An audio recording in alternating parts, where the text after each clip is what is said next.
TanStack Start is not normal. The ease at which you can create applications using TanStack Start is not something you find anywhere. It's not something I've seen in any other framework. And I've been using TanStack Start since it was in beta. A lot of features have come along the way. And every time I'm just surprised how easy it is and also fun to create full stack applications in React. Before TanStack Start, I would just call myself front-end developer because I just didn't like dealing with other full-stack frameworks. But with TanStack Start, it's all beautiful. So in this video, I want to show you one reason why you should definitely check out TanStack Start. So I have this website here that I have built from scratch with TanStack Start, and this is TanStack Weekly. You probably heard me talking about it either on Twitter or one of my previous videos. This is a newsletter that talks about TanStack Weekly. I send it every week. Check it out if you haven't already. But the point of this is that if you go to previous issues, here we have an archive of the previous issues that I have sent. And if you go, let's say, to the second issue, then you have the issue itself. And what I would like to have here is some kind of navigation buttons. So I want to navigate between the previous and the next issues. So it would be cool to have a previous button here and a next button on the right. And the way that I've found to solve this in TanStack Start is very beautiful. Because if you take a look at the application structure, if you go to issues, we are at /issues, and we are getting all this data from a third-party tool, which is in this case recent. And if you click on a link, you land in /issues/ID.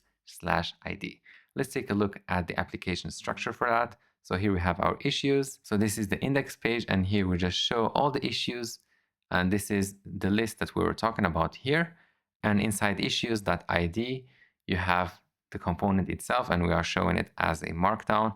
And this is what happens when you click on an issue. Now, the problem that I have here is that the data that I am loading here is a bit different. So inside issue/ID, let me just add a few spaces here. You have this loader that gets an issue by ID. So get issue function, and this makes the API call to recent's backend. And then inside the index.ts file, where all the issues are listed, we have this get issues function, which returns an array of issues, and this is what we are showing inside the list. So what I want to do here is share this data that is in /issues with the subroute/ID. And for that, we can take advantage of context. And no, I'm not talking about React context, which could also be a solution here, but it's just a lot of boilerplate code, and it also needs to work on the client side. And for this, we're going to be using actually TanStack router context. I'm saying router because TanStack Start is based on router, and what I'm showing you here also works in TanStack router. So let's take this loader function and put it in a context. And for that, we're going to have a layout route. So let's create a layout.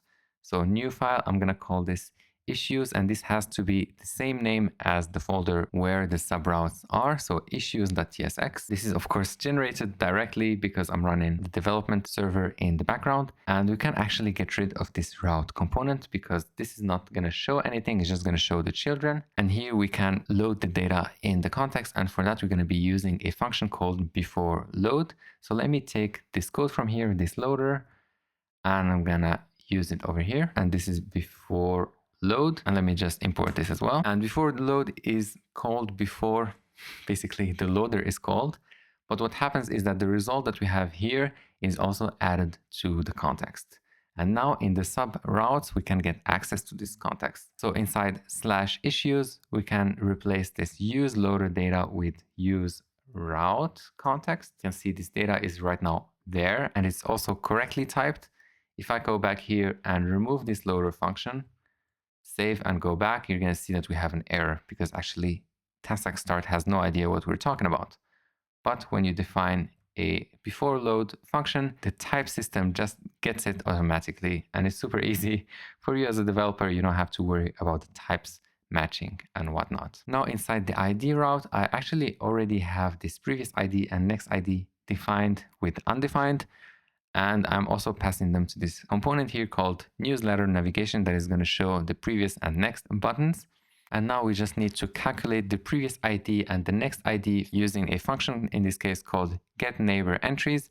And this function is going to get the ID of the current issue that is right now open. So we can grab it over here. And this function literally just checks for the index of the current issue and gets the previous one and the next one using the index. And now that we have previous ID and next ID, we can use it to show the navigation. So let's go back to our application, and there we have it. We have previous and next buttons. I'm showing them in the top as well as in the bottom. And when you click on previous, you navigate to the first issue, next, and next again. And as you can see, when we arrive at the end, the next button is hidden because the value of next ID is undefined. Thanks for watching the video. If you have enjoyed it, please let me know in the comments below. By the way, I'm almost at 10,000 subscribers, so it would be awesome if you could subscribe as well. That way we can reach 10,000 subscribers before the end of the year. Thanks again for watching, and see you in the next video.